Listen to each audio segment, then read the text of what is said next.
What's up, everybody, and welcome back to another episode of the 10-7 MMA Show. And you got me and your boy, Justin Guitar Hero James, but we got a special guest, professional MMA fighter Bobby Nash is joining us from Spain. So we got a really fun show today. And by the way, before we kind of get started, sorry about that. Before we kind of get started, I just want to show you, we're going to check out Bobby's Tapology right here. I had it pulled up. Now, I got excited right at the beginning because I saw that Bobby is from Clawson, and I used to live in Clawson for a couple years. So I was like, oh, no way. But he's not from Clawson, but he is from Michigan. So we got 3 Michiganders live here today talking. And his last fight was June 16th, by the way, which is another fun fact, one day before my birthday. So that's kind of cool. But anyways, Bobby, welcome to the show. And why don't you first tell us, what are you doing in Spain? Oh, yeah. Thanks for having me on, man. When Justin told me, I was super pumped, man. I actually saw a couple of your short clips, and I loved them. But cool. I'm here in Spain along with Justin. We're here. We have a team, a couple high schoolers, a couple of college kids here. Justin brought a couple kids from Extreme Couture, and we're here wrestling the Spanish national team. It's a freestyle camp, I guess you'd call it, and it's awesome, man. We're just wrestling every day. Me and Justin actually did a tournament. Well, it was yesterday. And like I said, we just have a couple kids from America come over to Spain, and we're just trading knowledge and training, wrestling, and exploring the beautiful country of Spain. That is amazing. Okay. You know a little bit about Spain, right, Hoots? You know a little bit about Spain. I've been there. I've been there several times. I've mostly been to Ibiza or Ibiza. If you guys haven't heard of it, it's like the party island. So I've been there way too many times. But I got something interesting that I did this weekend too, that thanks to Justin. So I just want to talk about that real quick. I went to Missoula, Montana, where I did my first ever commentating gig for Fusion Fight League. And if you guys haven't checked out Fusion Fight League, it was so much fun. Even my co-host, your boy Richie, said that was one of the best fight cards he's ever seen. I was blown away, and it was all amateur fights. And I think the real key to why this was such a great fight card, obviously the fights were amazing, but the fighters, I had a chance to sit down with them ahead of time, really get to hear their stories, how they got into mixed martial arts. And then you saw, kind of like the little smack talking, but still good competition, good sportsmanship. And that just made the fights that much better. So I had an absolute blast. And the last thing I'll say is they did it outdoors, okay? They did it at a baseball stadium outdoors, and you have the mountains of Missoula in the background. If you guys check it out, I'm going to post the link in the description. You can go through Triller TV, and you can still buy it and watch it if you're interested. But yeah, you'll see me commentating if you do check that out. But I had so much fun. So thank you, Justin, for setting that up. From my understanding, you did such a great job that I might have to start looking for a new job, man. What the fuck? Yeah. Oh no, it was a blast. And Terrell, the owner, incredible. Everybody was incredible. Levi, just the whole team. And it was so cool to see from the inside what goes into the production, the planning, the organization. It was phenomenal. The fighters, I can't speak highly enough about them. Shout out to the terrifying toddler. What's his name? Lance Regenball. That guy. Yeah, that guy's awesome. So anyways, we had a lot of fun this weekend. You guys are in Spain. I was doing my thing in Montana, but now we're back, and we're back with a lot of news in the world of mixed martial arts. And we're going to start with the fight that we talked about off camera. This was so incredible. And because it was live streamed on ABC, or shown on ABC, I should say, for free, we have the footage queued up. So before we talk about this Robert Whittaker fight versus Ikram, I'm just going to show the clip of this unbelievable finish. It was phenomenal. And massive props to Robert Whittaker, and I want to hear what you guys have to say in 1 second. So let's just watch this real quick. He's in there now tonight with a guy that's been to the top. There it is. Huge connection by Whittaker. Follows up for the jab now. Head kick, sits him down for a second. Oh! An uppercut from Whittaker. And that'll do it. How about the Reaper? I love it, dude. I love that, yeah. So you see some of the things I've been hearing, because I've been listening to everybody's sort of commentary about it. You see, I know they've been pointing out his composure, the fact that maybe Ikram could have moved a little bit more, but I want to hear your guys' thoughts in terms of that finishing sequence, the high kick, the pause, and then that nice placed uppercut. Let's take it to our guest first. So what do you think? I loved it, man. One, I'm a huge Robert Whittaker fan, and to see him pull out a win like that, look aggressive as he did, pumps me up, and they have a lot of talk about the Russian fighter, and he was looking real tough, but when I see I'm kind of over the Russian fighter, man. I think I know that the American fighter, the European fighters, they're better, So I'm happy to see Whittaker win and get a brutal finish like that. That was badass. That was incredible. Justin, what did you think? Because I know we talked off camera. Is like Ikram, he was scary. What are your thoughts about that finish and the result? Let me tell you this, we talked about this fight a lot last week, and, we had some fans chime in about this guy's wrestling, how he's going to dominate Whittaker.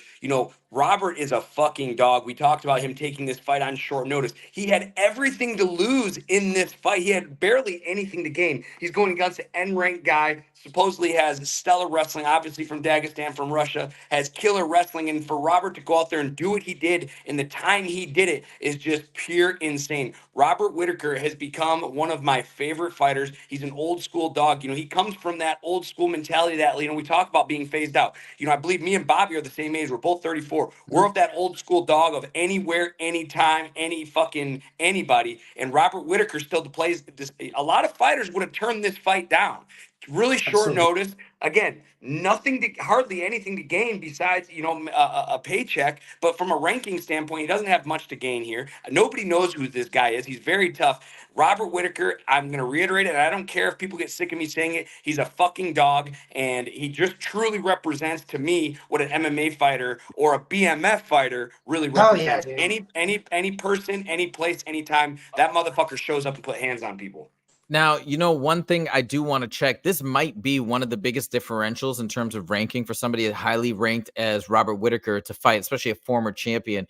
I wouldn't be surprised. Hopefully he was compensated accordingly. But yeah, he had absolutely nothing to lose, and he went out there. And by the way, now people are saying, oh, fraud check, like Ikram isn't that good. So you see how quick the narrative is already shifting in some people's minds in terms of saying, well, maybe he just wasn't that good in Robert. But like, I clearly think that's wrong. And a lot of folks are saying that this is going to age very well as Ikram continues. So he's still going to probably do great. I mean, Bobby, Justin, what do you guys, let's go to Bobby first. Bobby, what do you think about Ikram as a fighter? Ikram is a great fighter, although he lost, and that's the tough thing about MMA. It always seems like you're only as good as your last fight. You lose and everybody talks about, oh, he's done, he's no good, blah, blah, blah. But then you win and all of a sudden you're spectacular again. Ikram fought a very tough, very dangerous Robert Whittaker, and I'll be honest with you, I thought Ikram was going to win. If you told me, if I was a betting man, I think Ikram's going to win. I think he's a super tough guy, but, and I think he's going to still have a lot of success, but I agree. And I think this win is going to age that much better because I think Ikram is going to bounce back. Also, he had 2 weight cuts. You guys know this, right? He was scheduled to fight the week before, did the weight cut, had to do it again. Justin, what type of toll does that take on somebody if you're doing 2 weight cuts in 2 weeks? Man, it just really depends how hard his weight cuts are. Usually the heavier guys don't cut as much weight as the lighter guys, but for him to come in on short notice and still make weight, I'm sure he was compensated at least his show money when he made last time. But again, MMA fans, I've said this time and time again, are the worst. And as Bobby said, you're only as good as your last fight. This guy is a dog. He is a world-class wrestler / grappler. He has incredible striking, but sometimes it's just not his day. He's taking on one of the best fighters in the world, not one of the best fighters in the U.S., not one of the best fighters in Australia, not one of the best fighters in Europe, the best fighters in the world on short notice. The guy showed up. Unfortunately, it didn't go his way. But, he's going to bounce back. He's going to take some time off. And this guy still has a great chance at having a successful career. Just because you lost to arguably one of the, or not arguably one of the best, but one of the best in the world right now doesn't mean that you're going to just fizzle out. This guy could, he could, or he could take it as motivation, come back stronger, and, tighten up on some of the holes that he might have saw in this fight. And you said best in the world. He might be, one of the best in the world. He might be the best in the world. Now, that's a talking point that a lot of people are covering is how good is Robert Whittaker? Have we forgotten about him? Have we pushed him aside after losing to Dricus maybe? But he very well could be the best middleweight. And he's talked about wanting that fight back, not making excuses per se, but saying that he definitely did not show up at his best when he fought Dricus. So that's a very interesting fight and takes us to the next point. What do you see next? This middleweight division is completely bonkers. You have like 5 people that are potential title contenders. I'll tell you in a second what I've heard people saying, but Bobby, what do you think would be a good matchup for Robert Whittaker next? Title shot or somebody else? Man, that's tough, dude. I know Strickland's kind of wanting to hang tight and not fight and kind of wait for a title shot, but it's hard not to give it to Whittaker right now, especially after a performance like that, you know? So, like I said, I know Strickland doesn't want to fight, but I would like to see those two go at it. I would love to see that. That's what a lot of people have been saying, and that's what exactly a lot of people have been. Oh, sorry, I think we're having a little bit of a glitch on the connection, really like but that's see that one out. Give them. It's kind of bad sometimes. Yeah, and yeah, no worries. But I think that's what a lot of people are saying is that would be a phenomenal matchup. Sean Strickland versus Robert Whittaker next. There's also talks of Robert Whittaker weighing in as the backup fighter for UFC 305 when we have Dricus versus Izzy in Australia. Justin, what do you think? Would you think the best play, if you were Robert Whittaker, right? You identify with him, you love him as a fighter. Would you weigh in as the backup fighter? Would you try and angle for a fight against Sean Strickland? Because I don't know who else he would fight other than Sean.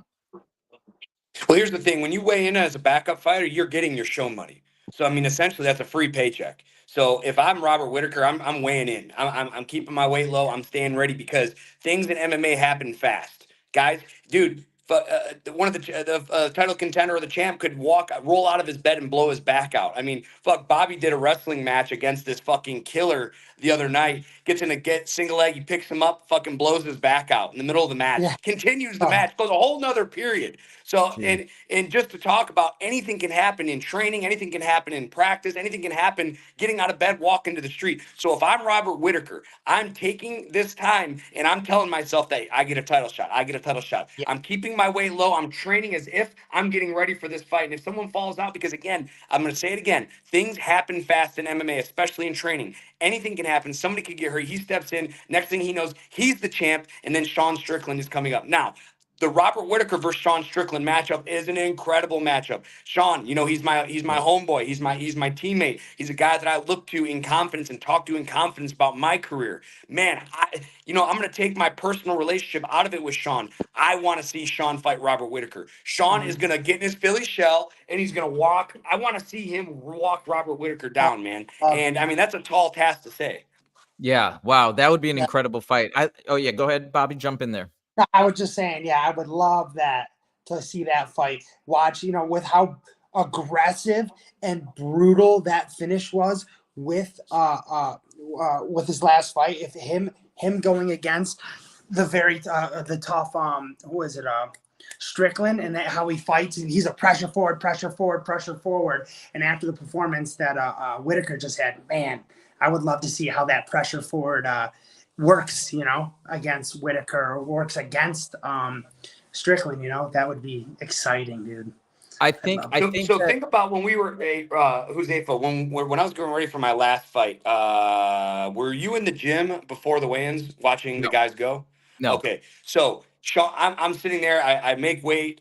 Or I'm at the gym, make weight, and I'm watching Sean spar, and he's getting frustrated with Jamal Hill. He's getting frustrated with Sadabu. He's getting frustrated with Alex, the guy that just fought in the PFL. And he comes over, he's like, these motherfuckers, all they want to do is run from me. Sean wants somebody to get in his face, and I think Robert Whittaker's the guy to do that. Oh, he definitely will. I feel like this fight, if it did get made, and again, no disrespect to either guys, I know both of them probably feel like they have earned that spot to just slide right in there and get a title shot. But if they did fight, it would be like a fighter's fight. A lot of people have so much respect or most fighters have tremendous respect for both Robert Whittaker and Sean Strickland. So, hey, let's see what happens. But I think that's great advice, Justin, that you're basically saying, hey, to Robert Whittaker, if you were him, you would take the backup fighter position for the title fight. Let's see what happens. A lot of interesting things unfolding. We still got Hamzat on the sidelines, might be coming back in the Abu Dhabi card, which is Dana White just mentioned. So you're still talking about this guy. Who's Hamzat? Who is that guy?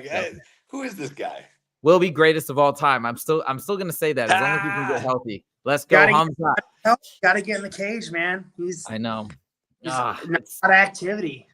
It's so sad. If you guys seen that movie back in the day with Robert De Niro, a Bronx Tale, where they talk about wasted talent, right? That's right. Wasted talent with Sonny. That's what I feel about Hamzat. I want to see him back in there so badly. Yeah. He is John Jones. I feel most of that, you're saying wasted talent. I feel most of John Jones' prime years has been him not fighting. Yeah, yeah, I agree with you 100% too. And still, he's accomplished so much. It's crazy. Right. And now he's heavyweight champ. I mean, it's wild. Dude, mixed martial arts is the greatest sport of all time. So much craziness. It is. Okay, now let's move on to topic number 2. After we talked about that unbelievable title fight, massive respect to Robert Whittaker. I think if you weren't a fan, you're definitely a fan now. But now we got to move on to the co-main event, which is Volkov. And Volkov beats Pavlovich. We both thought Pavlovich was going to win. And by the way, Western Mass Climber chimed in and said he called Volkov, and then he subsequently said, "Get off me." So yeah, no, that's a great pick. And I mean, like, now in retrospect, after watching the fight, I can see it. I mean, dude, Volkov had crazy range. Pavlovich primarily is just using his hands, right? He's going forward with that boxing style. And I think Volkov did a tremendous job with the kicks and just having a very strategic game plan. So now Volkov gets this incredible victory over Pavlovich. What do you guys, Justin, let me turn over to you first. What is your takeaway from this fight, and what do you see next for Volkov, who may be a very underrated heavyweight? Man, as you know, I put money on the under here. Both of these guys having it, like, man, we looked at Pavlovich's record: first round finish, first round finish, first round finish, first round finish. Volkov, first round finish, first round finish. I did not think this was going to get out of the first round. Obviously, I was wrong. When I look at Pavlovich standing next to Volkov, I thought he was going to be the bigger guy, the stronger guy. You know, I thought his strikes were going to land more. I knew Volkov was. I thought Volkov would have better technique, like straight down the pipe technique.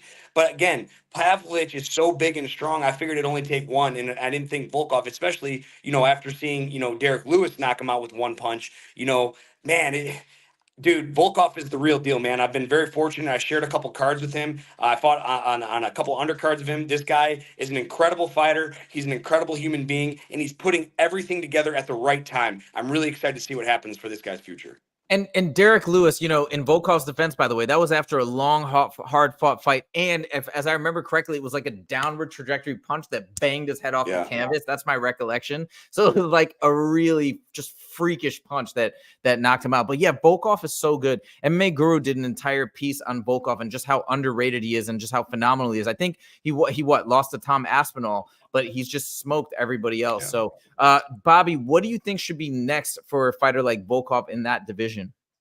You know, I don't know too much about Volkov and Pavlovich. What I do know is Volkov's long, strong, you know, Pavlovich strong, you know, just strong, short, stocky, a little more short, stocky. But a guy like Volkov, when he gets a win like that, you know, you don't throw him. I don't think you throw him a title shot, but you absolutely got to give him top 5, you know, and then he beats him, and then, you know, see where it goes from there. Maybe a title shot off that. I think he's going to need one more fight, another big win. Give him a you know, top 5, top 10 guy, and see how he does from there, and, you know, see if he can potentially get that title shot, and see if he can get that ball rolling. And maybe these are the years. You know, they always say a fighter, truly, you look at like a 2-year window when they're real hot. It's like that 2-year window, and he might be there. This might be his time where he has that 2-year window, and it might be time to where he can go for a title shot right now. So I'd like to see him go against a top 10, top 5, and then, you know, see if he has what it takes to potentially maybe go for a title shot. Another really cool move that Volkov pulled off during the fight was, I don't know if you guys saw the highlight. He had a guy in his corner that was combing his hair in between rounds. It's crazy. And he kind of joked about it. He's like, yeah, it was a very important role. I still don't know what the deal was with that. Maybe just to keep the hair out of his eyes. I do know the deal with that, because he does this in all his fights, and he's talked about it in the past. It's his theory of look good, fight good. So if he looks good in there, he's not all bloodied up, his hair's combed to the side, he looks good, he's gonna fight good. And, you know, like Darren, Darren Cruikshank, you know, a UFC vet, friend of mine, friend of Bobby's. Bobby works with them, trains with them still. Darren always used to go tanning like really hard before his fights, and I do because of him now. And Darren's theory was the tanner man always wins. And I know it sounds silly, but, you know, when you're confident, you're looking good, you know, you're more confident, man. And his guy's brushing his hair, he's looking good, he's looking fresh, telling him how great he is, telling him how great he looks. That's boosting his confidence. And again, he talked about this in a video. I'm not making this up. He talked about it. He says he looks good, he fights good. So, hey, man, whatever works.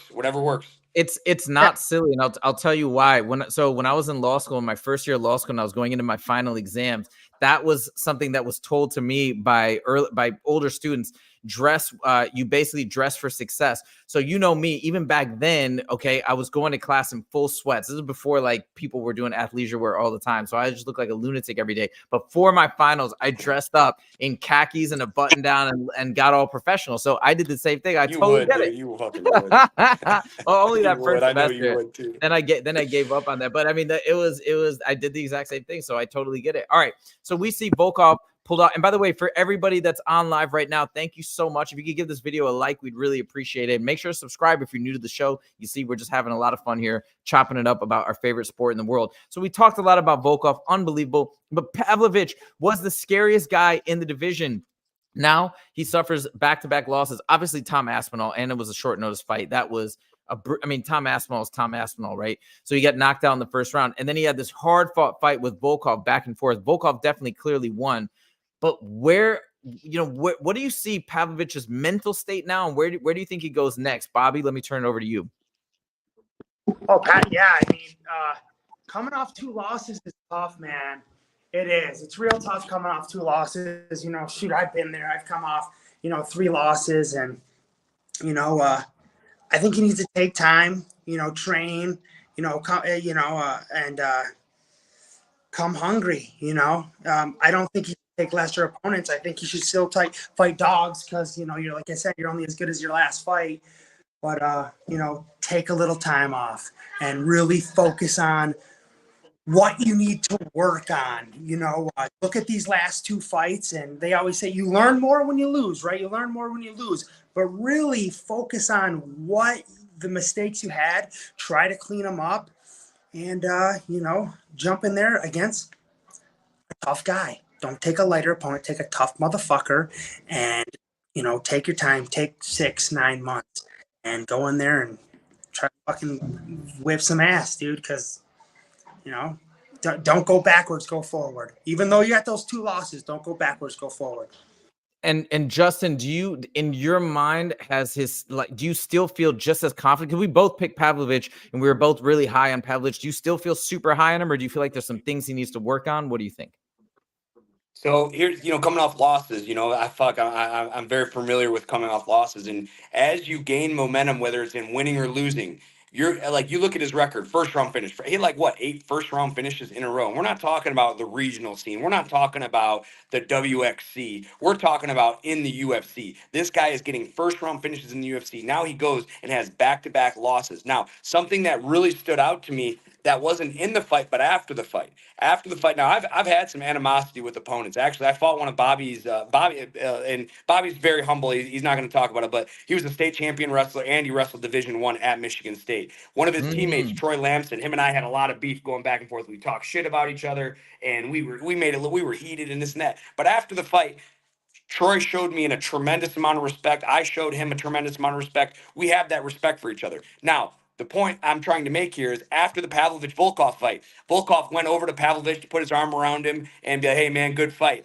Pavlovich pushed him away. That tells me he's mentally frustrated. He knows something isn't working, but he's not sure what it is. Because when you're putting everything together, whether you win or lose, like my last fight, I lost my last fight, but I'm not even upset about it because I just got caught. My training, my preparation was perfect. I was on. I just got caught with a spinning heel kick to the fucking head. Now with him, he's lost 2 in a row now. He's probably sitting back wondering, what am I doing wrong? What am I doing wrong?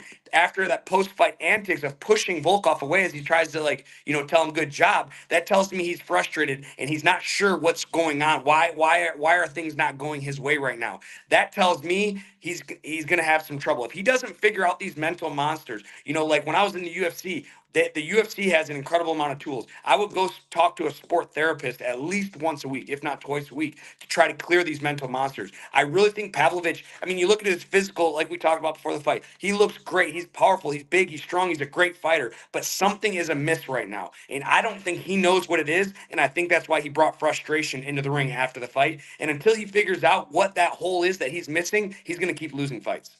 That's very interesting insights. And, there was a little bit of drama. They used to train together. They used to be teammates. So I think that adds to the story. But you're right. Volkov went over to kind of squash it, if you want to put it that way.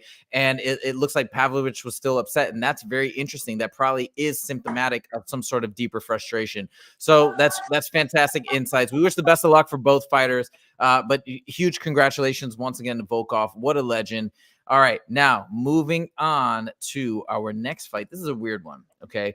Kelvin Gastelum wins despite missing weight by 15 pounds. I mean, this was crazy. Now, before we start in on Kelvin, I want to jump over to Jed Meshew, who talked last night on SBN Sports Fighting. He talked about Kelvin. Now, he gives some really harsh words. I always find it a little awkward and odd when journalists or like outside folks who haven't fought before are just this harsh, only because I get everybody has an opinion. You can voice that opinion. That's fine. We haven't walked in those shoes, so don't really know what's going on. I'm really curious to hear your guys' takes from a professionalism standpoint, being a fighter, missing weight, etc. But first, let me play this, and then I want to get your guys' thoughts. So here we go. Jed Meshew with some very harsh words about Kelvin Gastelum. He was real cavalier about what was going on here with the blowing weight by a full weight class.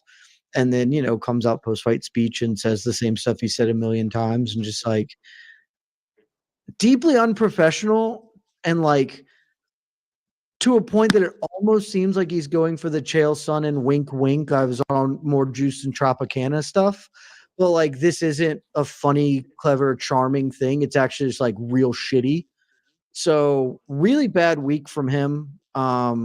Sounds like the fight was nothing to write home about, which would have made the medicine go down a little smoother, right? Like if you just come and at least taken the doors off of D-Rod, but doesn't seem like that happened. So I don't know. He has had the weirdest career. Maybe not the weirdest career, but just an exceedingly strange career. That to me is explained by one thing, but then that's like, I'm not going to say that because that's just stirring up a pot of worms I don't want to deal with. But like think about it, this dude was like the youngest guy. He was like 20 years old. Like, yeah, he's for sure going to fight for a belt. Never did at this point is never going to, has bounced between weight classes, missed weight 100 times, does weird shit like this week and just doesn't live up to even like a tenth of what the expectations were for him. Is a super, super weird career and kind of keeps going. I don't think the UFC will cut him. Like, I honestly think he should leave if that's an option for him. Just go somewhere else. Maybe what you just need is a fresh start, a clean break in a separate organization where you can find something that's missing from you. Because we can't keep doing whatever we're doing with Kelvin. All right. So I'd like to take first lead on that. Go for it. So I don't know who this guy is, and I'm not calling him an idiot or anything, but to leave the UFC, to leave that's like telling a football player, oh, you should leave the NFL and go play in the Canadian Football League. And I'm not saying the PFL isn't great and Bellator isn't great, and they're great organizations. But at the end of the day, everybody's goal is to be the UFC champ. Now, you look at Kelvin Gastelum, he's missed weight a bunch. He started off at 170. He missed it so many times. He went up to 185. So you're saying he weighed in at 200 pounds for this fight? No. This was meant for welterweight, and he weighed in at 185. They moved it up. Yeah. Got it. Okay. So, I mean, he's not a 70 pounder. I mean, you look at him, he mentions steroids in there. The guy doesn't look like he's on steroids. He's not ripped. Now, look, I like Kelvin a lot. I like him as a person. I've partied with him a bunch. There's one thing that Kelvin does. He fucking parties. All right. This guy likes to drink. He likes to eat food. And I'm speaking from experience. When he was fighting Chris Curtis a couple fights ago, I was out cornering a guy and I go up to the bar. Kevin's right behind me. And, hey, Justin, what's up, man? Hey, can I buy you a beer? And I was like, sure. Let me get 3 beers. I was like, who's the other one for? Oh, I double fist. It's like, you're fighting in 3 weeks, bro. Like, what? Like, you're a fucking savage. Now look at it from a career standpoint. Kelvin Gastelum has fought for the title. He's been at the highest highs in the UFC. I don't know if he's had multiple title fights, but the guy said, oh, he's never fighting for a title. It's like, he already has. He's already done that. Maybe mentally in his head, he knows that ship is sailed. Like, hey, look, I'm never going to be the UFC champ, but I need to keep collecting paychecks over his name. Because in a couple of years, his career is going to be over. And I think right now, Kevin, just by and when I say antics, just by missing weight so big, tells me he's not preparing properly. There was videos of him. I don't remember if it was eating bad food or drinking. I can't remember. Just a couple weeks out prior to his fight. I think Kevin honestly has thrown away title dreams. Like I said, he's already been there. And once you've been to the top of the mountain, it's hard to get back. And especially, we're talking about the best fighters in the world in the UFC. I think at this point, Kevin's just in the UFC collecting a paycheck. And by the way, I did look that up. He fought for the interim UFC title fight belt against Israel Adesanya. And that was a very, very close fight. That was probably Kelvin looking at his absolute best. Awesome fight. Yeah. Yeah. So that was a really good fight. I mean, but now at this point, and then what is your stance on missing weight by that much? I mean, in your mind, you mentioned he's partying and stuff like that. Do you look at that as just blatantly disrespectful, or do you look at that as like, look, sometimes it happens. There can be a million things psychologically, emotionally going on in somebody's life. There could be injuries. Do you give a little bit of leeway, or are you like, hey, if you miss weight, yo, you're totally unprofessional? No, I mean, I'll be honest. I've missed weight a couple times, man. Sometimes camps don't go the right way. Sometimes you get to your hotel and you don't have all the necessary equipment to lose 20 pounds in 48 hours or 24 hours. Man, I've gotten to hotels before and like, okay, I'll start my weight cut at 1 p.m. and weigh-ins are at 6. I'd start the bath and the bath won't get over fucking 90 degrees. And it's like, oh shit, now I have to go run to a sauna and oh fuck, the sauna's only 120. Oh fuck, you know what I mean? There's so many little things. But I'll tell you, wait, the most I've ever missed weight by was like 4 or 5 pounds. And when and they're always short notice. But 15 pounds is a lot, man. And maybe he was only missed it by 4 or 5, and then they bumped it up to 85. I don't really know all the particulars of that. Personally, I love more than anything when my opponents miss weight because it tells me that their training wasn't the way it should be. Not to mention, when you're fighting for as much money as those guys are, 20%, an extra 20% bonus. Pay me my fucking money and don't make weight. Like Camacho, like when I made my UFC debut, he missed weight by 6 pounds. And he sends me this long email, bro, I'm so sorry. I'm like, bro, I don't give a fuck. Just make sure you show up, man. Because what happens is these guys will try to cut way more than they can. And then they end up hospitalized and the fight's off. I told Frank, stop cutting weight, bro. You're not going to make it. No problem. Give me my 20% and let's do the damn thing, man. And I know some people are like, oh, missed weight, very disrespectful. And I'm sorry if you feel that way. I don't give a fuck. I want my opponent to miss weight. I encourage him to miss weight because I want that extra 20%. So now, Bobby, let me ask you a question. I think one of the things that Kelvin was criticized for is he knew he wasn't going to make weight, obviously, because he was off by so much, but he didn't let his opponent know until very late in the game, meaning that his opponent was still doing all this preparation to make weight. So he's going through that weight cutting process at a disadvantage, and then he goes out there and he does end up losing. I mean, what are your thoughts on approaching it that way? And as a result, what do you think should be next for Kelvin, despite the fact that he got the win? I think he probably thought he was going to make weight, I think he truly thought he was going to, and unfortunately he didn't. That being said, weight cutting is difficult. If you miss it once, I get it. You start missing it 2, 3, 4, 5 times, someone like Kelvin Gastelum, when do you say, hey, you're not a fucking welterweight, dude? Like, you're just not going to fight at that weight. To a point where it's like I said, people miss weight, but when this is not something that happened once. This is not something that happened twice. This is something that happened multiple times. Hey, Kelvin, you're not a welterweight. You're fighting 85, and you're fighting 85 for the rest of your career. Just accept it, dude. Because now, not only are you not making weight, but now you're losing 20% of your purse, and your fighting career isn't that long. You got to make every dollar you fucking can in this sport, man, because sooner or later it's done. And he's missed, I don't know how many times he's missed weight, but I know it's been on quite a bit, and that's 20%. I think it's been 5 times. I think it's 5 times. So 5 times, wow. And sometimes you're not getting your full purse. So when he's winning, he's not getting his full purse. He's at the point of his career where he needs to cash out. And Kelvin's one of those guys who I look at, and I think he is so incredibly talented. He's someone I always thought was so good, but I was like, how is this guy like so chubby and kind of chunky and short and do so well? And how is this? But he does so well, but he just maybe, I don't know, lacks the discipline or. But like I said, I think that's what it is. I think you just hit the nail on the head. Yeah, he's really talented. I mean, the fact that you went out and partied with him 3 weeks out, like, that's insane to me, because like I'm the complete opposite of that. You know, when I'm getting ready for my fights, there's no way I could do that. But you know what? He can do that and perform. So he's obviously very talented, but he just can't put it all together to where he could win that title. And, you know, he has to realize that he's an 85-pounder. And I think Dana White is now going to make sure that he's got to fight at 85. And last little correction, I didn't just look it up quickly while you were chatting. He's missed weight 4 times, so not 5, but 4 times.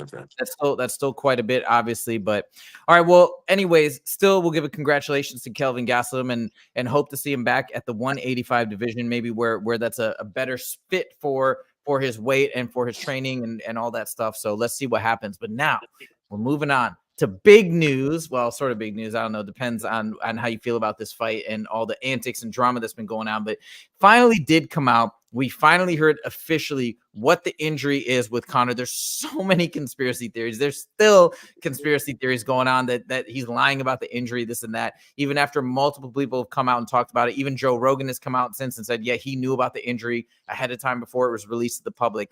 So it's now been officially made known that he has a broken pinky toe. I've broken my pinky toe, by the way. Now I'm not a fighter, but it definitely is a big deal. It hurts a lot. It's very hard to walk and move. So I'm going to show you guys a clip of Conor doing an interview talking about the broken toe and his decision to pull out of this fight. And I want to hear you guys' thoughts on a couple of different things on this story as it develops. So check this out. Here we go. But look, it's one of them things. I just have to. How could I justify making that walk again and then after, you know, and then be stationary and not flat on the feet and then say to my fans afterwards, oh no, this happened, but I made the walk for you guys. The fans have seen this. I can't do it again. I need to, you know, they need to see that, you know, if you're paying that much and all, you deserve to see the best of me. So that's what they're going to see. And it's on me now and my team of coaches and my team of training partners to really dial it in and make sure that happens. And I'm confident we do. The fact that you had the leg break previously and the warnings in advance the Poirier rematch about, you know, the possibilities, did that play a factor in your decision to call the fight off? No, not necessarily, because to be honest, that like it's a stress factor. I don't know what way that would have healed. That probably just had to happen. That probably had to happen. I'm all of the belief that had to happen, and I had to get that rod into the leg, and now it's just set, and now off I go again. And I've been kicking beautifully, really beautiful, and really fast on my feet, and that's why I was like, you know, I have it in my arsenal and in my selection of shots and moves and movements that I could go another way, but I need to. This is it. This run is for the parish. I'm saying, so I'm getting this right, and that's it. All right. So first question, Justin, if you had the similar injury, if you had broken your pinky toe and it was kind of like you were in that position, do you agree that Conor made the right choice? Would you have also pulled out or would you just fought through it? Now, it just depends. Now, if you're talking about me and my situation, if the UFC called me today and I had a broken hand and they're like, hey, you want to fight this weekend, I'm fucking showing up. But when you're Conor McGregor, arguably the greatest superstar the UFC has ever seen, I didn't say the greatest fighter, I said the greatest superstar, which there's a difference. This guy has lost several fights in a row. He's lost several fights in a row. I am on his side. I support him 100%. And you know what? I listened to his Bellator was it BKFC or Bellator interview when he was in the cage, and I'm listening to this one. He's absolutely right. Why is he going to go in there and tarnish his legacy even more, giving an advantage to an opponent when he can't move? Conor has incredible footwork. And, you know, if this is his left foot, which I'm sure it's his rear leg, you know, like he needs that weapon. He needs that left kick. He needs to be able to bounce and move. Everyone wants to take shots. Oh, he's being a pussy. He's being a pussy. Dude. He wants to win too, man. He can't keep giving everybody an advantage. Now, again, if it's somebody that's coming in like, oh, you get a shot in the UFC, oh, I can't take it because I have a broken toe. All right, you're a bitch. But again, we're talking about the greatest superstar the UFC has ever seen. Give this guy a fucking break, man. He's been getting his ass whipped. He came back. He's coming back from a compound fib fracture. Like, give this guy a fucking break. Like, it's only going to be a couple months, and I'm sure he'll be back. I'm sure he'll be back in the cage. I mean, if he doesn't get back in the cage by October, I mean, I think we got to start talking about somebody else. But regardless, man, I side with him, and I think he's absolutely right. When this guy fights, he needs to be 100%. And I'll say from the fan perspective, look, I don't know the ins and outs of what different fighters would do and feel in this position, but for me, I do want to see him fully healthy. I don't want to see him fight with a broken toe. It looks like he lost Bobby, but hopefully he'll be able to jump back on. Yeah, the service out here sucks. The service out here sucks. Yeah, no worries. I want to see Conor fight at full strength, and we want to see him win. Now, I've heard reports that the UFC was upset that he pulled out, and I understand that. I get that the UFC is probably upset because they had a lot of ticket sales and these things. But I think at the end of the day, I have to believe that the UFC is invested in Conor winning as well. Because again, we've talked about this. We've talked about the fantasy matchups that could happen if Conor wins after this, right? He could go up and fight Islam. He could fight what's it called for the BMFL, Max Holloway. I mean, there's all these crazy fights that would just generate so much buzz and excitement, and for the UFC sales and so on and so forth. So as much as they're probably bummed out about UFC 303 somewhat falling apart, one, they saved it for the most part, and two, hopefully we can see Conor come back full strength, get a victory, and move on up. And man, I'm still hoping for that Conor Islam fight. That would be such a banger. Okay, I want to play a little bit more of this interview because he also then talks about Michael Chandler, and I don't know what he's getting at. I don't know if he's just, I don't know if he's serious when he sort of talks about this, but let me show you the rest of this interview and get your thoughts. All right, check this out. So the recovery, what happens next? Do they create a date for you? What do you want next? When do you want to be out? I'm hoping so. I'm soon as you know. Ideally when? September. I'd love it. You know, it's you know the way it is. I'm in recovery mode. It's 3 weeks to the day. It happened 3 weeks ago today, and I'm still here rocking around in the slippers. So you know they're not bad slippers now, thankfully, and they're cozy enough. But I can't get into a shoe yet. So you know. They put I've done everything they asked. They put stem cell into my foot. They took it from the back. They put it in my foot, 20 milligrams of stem cell on my own back from the bone marrow in. And I was like right into the break. So and then I got a bit, and then there was a little bit left over. I said, "Yeah, lob it into my shoulder. There, it feels a bit sore." And my shoulder is actually feeling amazing. That stem cell is good stuff. I'm at really getting a little eye opener of that stem cell. To be honest with you, but my fucking toe is sore, mate. And I don't know whether the stem cell into the break was the right move, because now it's like I have fucking, you know the way the chicks put in filler in their face and all. They have a little thing. My fucking baby toe looks like that. I don't think it's the swelling anymore. I think it's just the fluid. I just think it's the stem cell in my toe. So I'm like, I'm gonna have a fucking swollen toe looking thing all the time now. I don't know, but I'm just recovering, my man, and that's it, day by day. Last question: would you like it to be against Michael Chandler still? Do you expect it to be against Chandler? I would, but I don't. You know, I would, because I would hope so. I would see so, but you know, again, I'm on the journey. I'm on my path to get this right for my team and my fans. We deserve this, and I'm gonna fucking bring it home for us, and that's it. Appreciate the time. Okay, so a lot of stuff. First of all, how Conor is just so funny, even when he's not trying to be, just the way he described the stem cell treatment with so much enthusiasm. But then we get to that last part where they mention Michael Chandler, and he seems sort of lukewarm about it, which is, I don't know what to make of it. And I think, Justin, you train with Michael Chandler. I know you're buddies with him, but I mean, if you were Michael Chandler hearing that interview and the way Conor's talking, I mean, are you feeling like this fight is definitely still on, or is Conor weighing his options with other fights? I mean, what do you think is happening? I mean, I don't know who other fighters he'd be trying to weigh options with. I mean, there are some great matchups that I'd love to see, but Michael Chandler's a great matchup for Conor McGregor. He's a pressure forward fighter, and Conor McGregor's a counter puncher. You know, Michael Chandler's going to go forward. He's not going to play cat and mouse. He's going to go big left hook, big overhand right, and work his leg kicks. I mean, Michael Chandler's an animal, but when you're talking about the top 5, top 10 in the UFC, everybody's an animal. And I think this is the guy that the UFC is trying to serve him up, that he can knock out, because again, Michael is going to come forward. His head movement isn't superior. He's a very straightforward jab, cross, hook, overhand kind of fighter, and that's the kind of fighter that, you know, Conor McGregor pieces apart. Look at Eddie Alvarez when he beat him in his prime. I thought Eddie was going to be his kryptonite, forward fighter, be able to wrestle, and he just didn't. I think the UFC is trying to serve him up. I don't know who else. Conor, you know, maybe Nate Diaz, but I mean, dude, Mike Chandler's like 1-3 in his last 4. I believe that Conor's 1-3 in his last 4 as well. I think it's the right matchup to make, and you know, I'm sure there's a lot of stuff going behind the scenes right now with everything, but I think Michael Chandler deserves it, and I really hope he gets it. And Bobby, in your opinion, if this fight happens, and maybe you have a thought that it doesn't or whatnot, and you're welcome to share that, but if this fight happens, do you feel similarly? Do you feel like this is a matchup that once again is going to favor Conor McGregor in the outcome?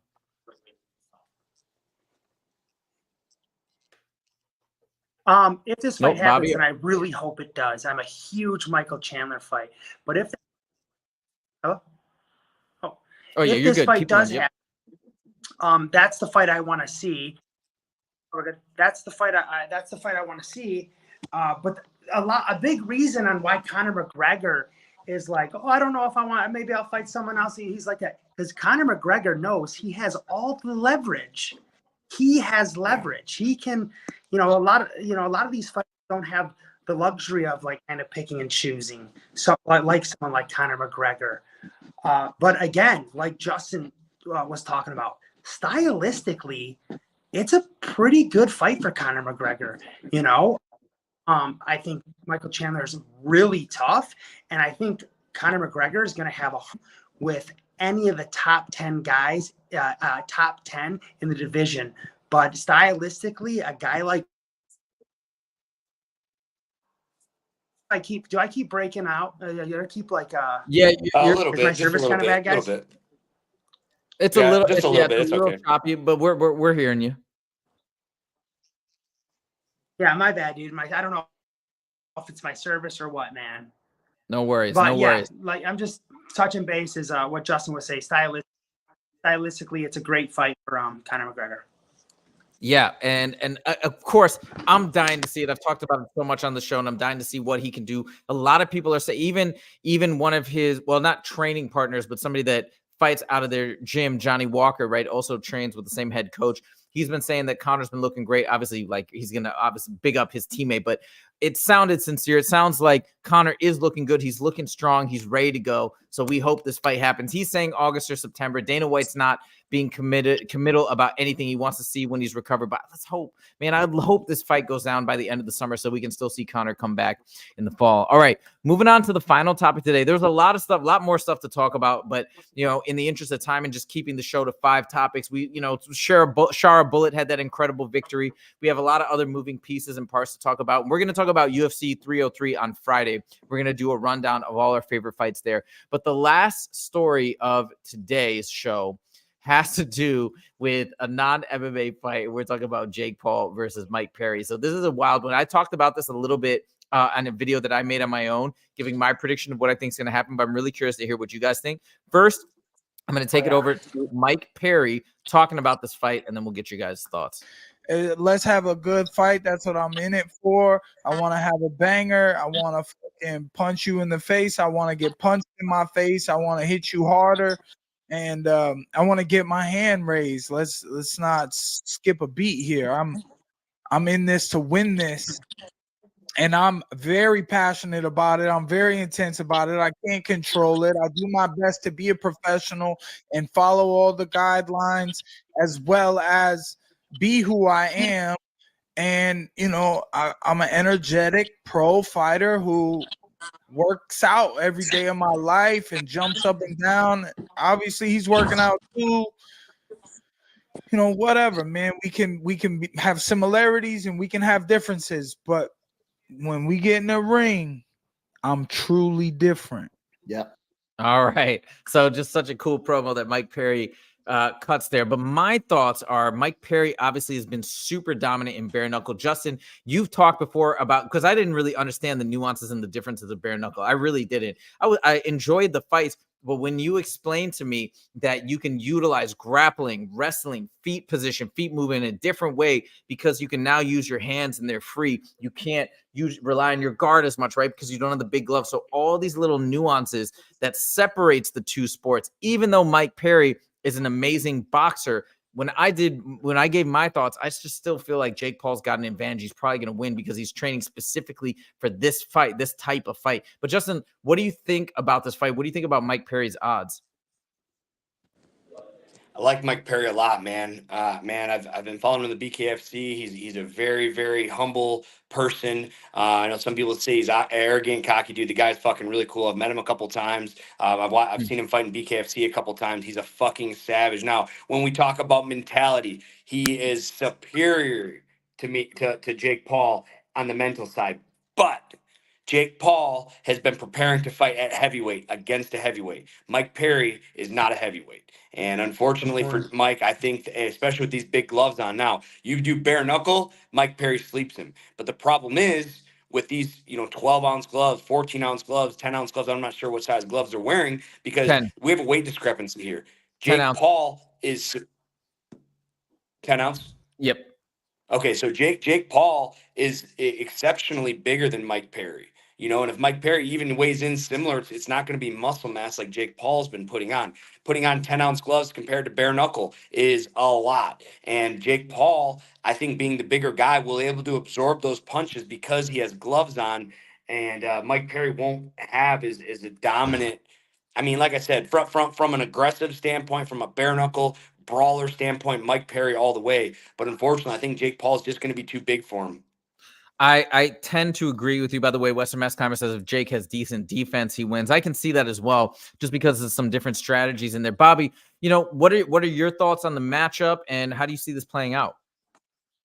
You know, Jake Paul is a talented boxer. You know, a lot of people do like to give him shit sometimes, but I think he's proved that he's a good, legit boxer. He trains with legit trainers. He has legit guys in his camp. And I didn't even think about it, but Justin, you made a great point. You know, he's training for a heavyweight, you know, he's probably putting on weight. And that's something I didn't even consider. But man, thing about Mike Perry is Mike Perry's gonna fight, dude. Mike Perry's gonna come forward. Mike Perry, you know, I might be even more excited. I'm actually more excited about a Mike Perry Jake Paul fight than Tyson, because, you know, I mean, I love Tyson. Tyson's a legend, but I don't want to see a 58-year-old man go in the ring, dude. I don't want to see that. You know, I thought Jake Paul was an asshole for taking that fight. You know, you know, it's a tough fight for me to pick, dude. I want Mike Perry to win, but because he's just a fucking dog. But Jake Paul can box. Man, if I was a betting man, it'd be a hard one to pick for me. That's a hard one for me to pick. I mean, if it was Jake Paul versus Tyson, you know, everybody's like, "Oh, Tyson's gonna beat him." I mean, I'm picking Jake Paul every time. You know, it's just yeah. But yeah, I think I'm gonna go Perry on this one. I just hope, man. I fucking love him, dude. I hope so too, man. I hope so too. I hope it doesn't sound like I'm talking shit. I'm a huge Mike Perry fan. I just think that the size discrepancy and the dirty boxing is going to be different. When you're in bare knuckle, you can grab on. You have a glove on. You can't grab as well. You can't tie up. As soon as they tie up, where Mike really has a lot of success, the referee's going to break him apart. Jake's going to use his range and keep Mike away from him. And anytime Mike gets in trouble, or anytime Mike gets inside on Jake, Jake's just going to grab him. Referee's going to separate him. He's not going to be able to work what he's best at. Right. And as much as just like Bobby, I want Mike to win. I want Mike to fucking starch this fucking YouTube kid.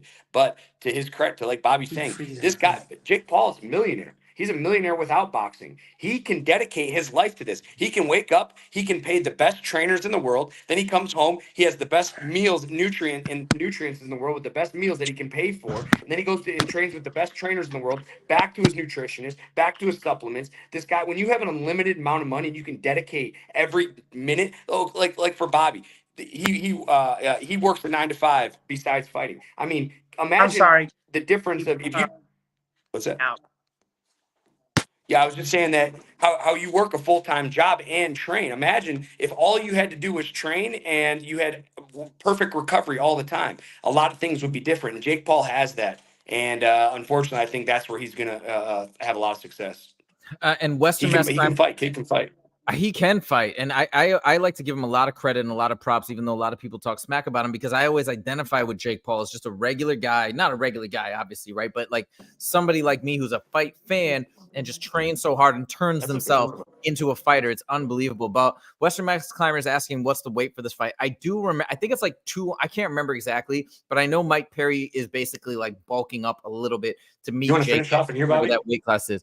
But Justin, you basically said it way more eloquently than I did when you're talking about the comparison and the disadvantage that Mike Perry is at when he's used to bare knuckle. One thing that Mike Perry has said, he's like, look, yeah, fine, you might say bare knuckle this, bare knuckle that, but he's like, but when I do my sparring, I'm training in gloves. That's what I'm doing. I'm fighting and I'm training in gloves. And I get that, but at the end of the day, and no, this is not me disrespecting per se Jake Paul. Like Jake Paul, mad props to you. I still think you're taking on incredibly dangerous challenges, because I think about myself, like even trying to box Justin would freak me out. I wouldn't want to do it. And if you do spend any time in MMA gyms just doing a little boxing sparring, it's scary. Even just, you know, like, don't think that MMA guys don't know how to strike boxing like that. He's taken on a massive challenge and he's doing beautifully in that challenge. So massive props to Jake Paul. But again, somebody's coming into his sport. Now, to Jake Paul's credit, last thing I want to end on, he said that he's down to fight MMA or bare knuckle. He's down to fight either. And he's saying he might even fight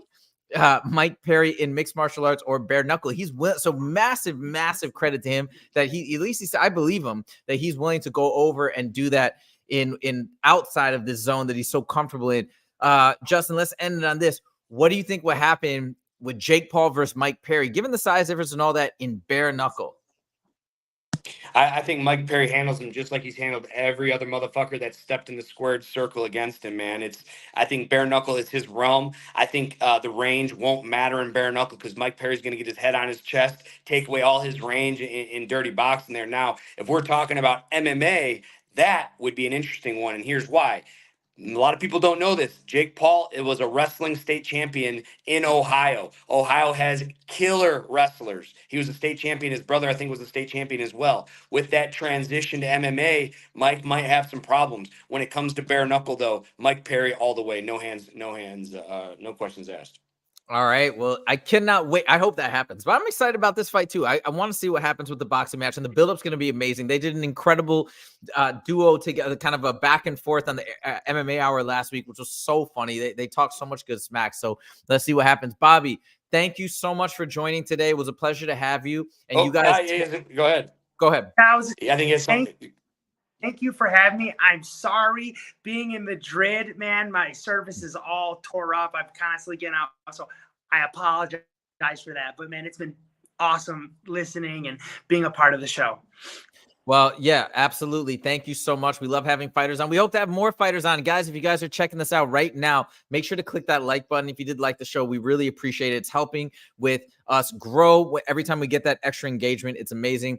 And if you have comments, you're welcome to leave them in the comment section if you're watching this after the live stream. Last but not least, if you're new to the show today and you haven't subscribed yet, please subscribe because we're growing. We're growing slowly but surely. We're at 316 subscribers as of now. So we'd love to get those numbers higher and higher because we're going to keep doing the show, making more and more videos, a ton of videos this summer because we got an incredible summer packed with amazing UFC events. So thank you guys so much. And also check out Fusion Fight League in Montana. Amazing. And we will see you guys in the next episode. Take it easy.